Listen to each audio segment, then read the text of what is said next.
السلام عليكم ورحمة الله وبركاته. ازيكم حبايبي؟ عاملين ايه؟ يا رب تكونوا بألف خير. النهارده جايلكم فيديو جديد وروتين جديد، اتمنى انه يعجبكم. لو عجبكم ما تنسوش تعموني باللايك وتشتركوا في القناة لو لسه مشتركتوش، وفعلوا جرس الاشعارات عشان يوصلكم كل جديد مقدمه. اول حاجه ما تنسوش تدعوا لاخواتنا في غزه ولبنان والسودان. ربنا يا رب ينصرهم نصرا عظيما ويرفع عن كل بلاد المسلمين اي بلاء يا رب، اللهم امين. طبعا انا بقالي فتره كبيره ما عملتش فيديوهات، مش عارفه، مفيش طاقه بقى ولا اي حاجه خالص، الحمد لله. فكنت بشارك فيديوهات اللي هي الصغيره دي بس. فالنهارده بقى قررت ان انا اعمل معاكم روتين. اول حاجه كده قررت ان انا افطر، وده من اكتر يعني الفطار اللي انا بحبه قوي. بيض بقى بيبقى بطماطم وحطيت فيه جبنه موزاريلا، وحط عليهم العيش. لو عندك بقى عيش توبتيلا او اي نوع عيش انت بتحبيه بيكون حلو جدا. عملت بقى اكيد طبعا الشاي الاساسي. جو طبعا الفتره دي كان حر، وحته النور دي بقى يعني حوار. يعني الروتين نفسه هتلاقوه على يومين مش على يوم واحد. هنا كنا خارجين خروجة العيد اللي بعدها كتير قوي. بس ما كانش يعني مش عارفه، كنا المفروض نخرج بعد العيد على طول وما خرجناش اصلا. فهنا كنت شايله اللبس ده لسليم ومراد، قلت لما نخرج يلبسوه يعني يبقى جديد وكده. وكنت جايبه لهم كل واحد كذا يعني قطعتين طقمين. فكنت شايله واحد، قلت مش مشكله مادام العيد ما طلعناش وكده فما ملبسوش يعني. فدول كنت جايباهم من شي ان. عايزه اقول لكم انه انا بالنسبه لي تجارب شي ان كلها اللي جربتها حلوه جدا الحمد لله. لبس الاطفال عندهم بيبقى الكواليتي فظيعه، بتبقى غسيل ولبس حرفيا. بس انتي في حاجه بس لازم تبقى عارفه تتاكدي من مقاس طفلك. يعني دي اكتر حاجه لازم انتي تبقي متاكده منها، وعارفه ان مقاساتهم كذا.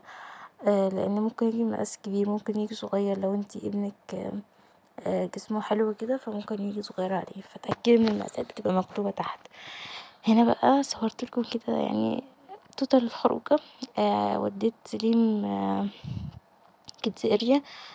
دي موجودة للناس اللي من بني سويف، موجودة في البارون، حلوة قوي. كنت اول مرة اعرف ان في كيدز اريا في البارون، حلوة قوي كده.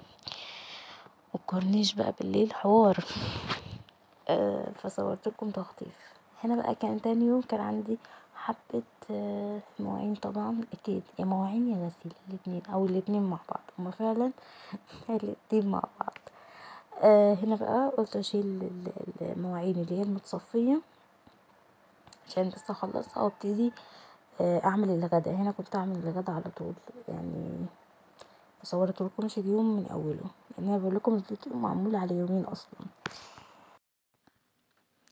بقى كده ببتدي ارجع كل حاجه مكانها، وهعمل بقى الغدا النهارده. قررت اعمل حاجه مختلفه شويه، او مش مختلفه يعني سهله وسريعه، مش هتاخد مننا وقت. يعني عندك شويه دقيق وشويه ملح وشويه ميه، شكرا. هعمل معاكم فطير، بس فطير هعمله محشي. يعني محشي مثلا لو عندك جبن، عندك بقى حاجات في التلاجة. الوصفة دي يعتبر اخر الشهر اصلا. لان الفيديو مسجله لسه النهارده ممكن النهارده تقريبا 2 في الشهر، وانا عاملاه من يومين، فكان اخر الشهر. انتي بقى لو عندك بواقي تلاجة مثلا جبنة رومي، جبنة فيتا، لانشونات وحاجات زي كده، براحتك. يعني اي حاجة عندك متوفرة احشي بيها. ممكن لو عندك بواقي لحوم مثلا صدر فرخة ومستوي انتوا ما اكلتوش كده، ممكن تقطعيه برضو تستخدميه مع جبنة، بيكون حلو قوي على فكرة، جبنة موتزاريلا. المهم انا عملت ابسط حاجة خالص هوريكم دلوقتي. هنا عملت كده 3 كوبايات دقيق تقريبا. هتلاقوني انا مش فاصلة الفيديو، يعني هنا هتلاقوه بالترتيب كده. وحطيت بقى ميه دافيه، ملح، وبعد كده ميه دافيه، عجنتي بقى لحد ما العجينه تلامسك، بتبقى ملزقه خفيف كده. وهنا بقى كان عندي حبه جبنه موزاريلا وجبنه عاديه فيتا عادي اللي هي بتبقى ناقصه ملح دي. وجبت كده زبده على زيت وسيحتهم، ابتديت كده افرد العجينة على الرخامة طبعا نضيفة، بس بتحطي طبعا الاول بتقطعي، معلش عشان انا باكل الكلام ليه قطعت العجينة كور وحطيتها كده وغطيتها بالزبدة والزيت وحطيتها ارتاحت 20 دقيقة. بعد كده بقى ابتديت افرد فيها زي ما انتوا شايفين كده، وببتدي احط الجبنة واطبقها كده 4 طبقات على بعض، وبعدين بعملها شكل دايرة وبحاول ان انا افردها كويس، بس يعني نحاول على قد ما نقدر ان الخلطة اللي فيها ما تطلعش. وابتديت بعد كده احمرها، ممكن تعملوها في الفرن، ممكن تعملوها زي ما انا عملتها في الطاسة، حطيت برضو زبدة وزيت، ممكن تعملوا زيت بس. بس الزبدة طبعا بتدي طعم احسن، ولو انتوا مبتحبوش الحاجات التقيلة ممكن تعملوها في الفرن وتكون حلوة قوي. شايفين؟ هوريكم دلوقتي دي كمان ما كانتش محشي، يعني كانتش محشية قوي. هوريكم فطيرة دلوقتي واحنا بناكل، حرفيا خطيرة مشبعة، كل اللي تتخيلوه خطيرة. غدا احنا ما قدرناش نكمل يعني الفطيرة الواحدة، مشبعة جدا جدا جدا. انا بوريكم الجبنة طالعة منها ازاي، شايفين؟ رهيبة بجد، جربوها تعجبكم جدا جدا جدا. هنا بقى طبعا مراد ربنا يبارك لي فيه، هو خلاص قفل ال4 شهور وخد التطعيم يوم السبت اللي فات، بس هو مقفل يعني ال4 شهور من الاسبوع اللي فات، بس عشان هنا بيدوش التطعيم غير يوم السبت. ابتديت له الدكتور قال ابتدي بكوسة وجزر وبطاطس وزبادي، بس زبادي بصراحة مأجلها لآخر شوية، فاهمين قصدي؟ انا جربت الكوسة والجزر والبطاطس، بس الفكرة مش عارفة هل ده طبيعي ان هو مش يعني مش ملهوف على الاكل قوي، لسه بفكر اوديه للدكتور يعني اشوف ده طبيعي ولا لا. طبعا هو دخله الاكل من 4 شهور لان هو بيرضع اصلا صناعي، فالصناعي بيرضع من 4، يعني بيبتدي اكل بعد ما يقفل ال4 شهور. لو بيرضع الطفل طبيعي بيبتدي اكل بعد 6 شهور. تمام. ففي الفترة دي اللي هي في الشهر الخامس ده ببتدي بقى اكله ليه الحاجات البسيطة، مش حاجات يعني، بنبتدي ندربه. بعد كده عقبال ما يجي ان شاء الله على السادس وكده نبتدي بقى ندخله مثلا لحوم فراخ مثلا سمك، الاكل بنخشنه اكتر، ده يعني اللي انا عارفاه بصراحة.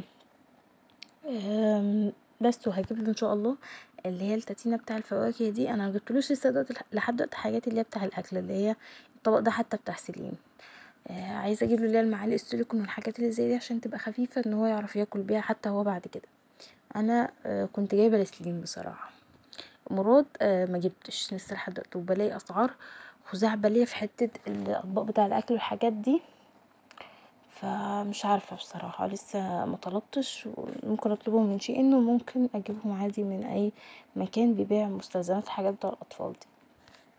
المهم انا بقى دخلت قلت لكم في غسيل النهارده ومواعين هنا بقى طبقت حبة الغسيل، ده كان تاني يوم طبعا اللبس اللي هم خرجوا بيه غسلته اول ما جيت بالليل عشان ما يتراكمش عليا، لان انا غسلته على ايدي.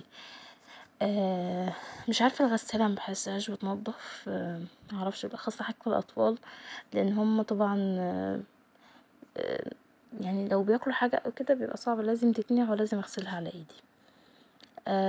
دوتو كنت بوريكم فالينة كده لونها مصفر شويه، هوريكم اعمل فيها ايه في اخر الفيديو. انا جربت الطريقه دي على الكوتش بتاع سليم وهو صغير، اللي هو كنت هلبسه يعني لمراد، الكوتش اللي هو بيبقى ده يعني مفهوش نعل ولا اي حاجه، قماش، وبصراحه نفعت جدا وشالت الاصفرار اللي في الحاجات. زي ما انتوا شايفين الفالينة، عايزه اقولكم ان هي مغسوله ومغسوله على ايدي، بس بعد ما بتتنشر او بتنشف لونها بيصفر، انا مش عارفه ده سببه ايه لحد دلوقتي بصراحه، ده في كذا حاجه مش في دي بس. فهنا بقى حطيت بيكربوناتو وهحط خل، واسيب لحد ما الخل الفوران بتاعه يهدى، بعدين بنزل عليهم بميه مغليه وبسيبهم يعني 10 دقايق ربع ساعه زي ما تسيبيهم. وبعدين برجع اغسل دي كده اهي، يكاد ما فيهاش اي اثر للون الاصفر، غير حاجات بسيطه جدا جدا. هوريكم برضو دلوقتي الكوتش شكله بعد ما عملته، بصوا ده كان عباره عن لون اصفر بس حرفيا، شايفين؟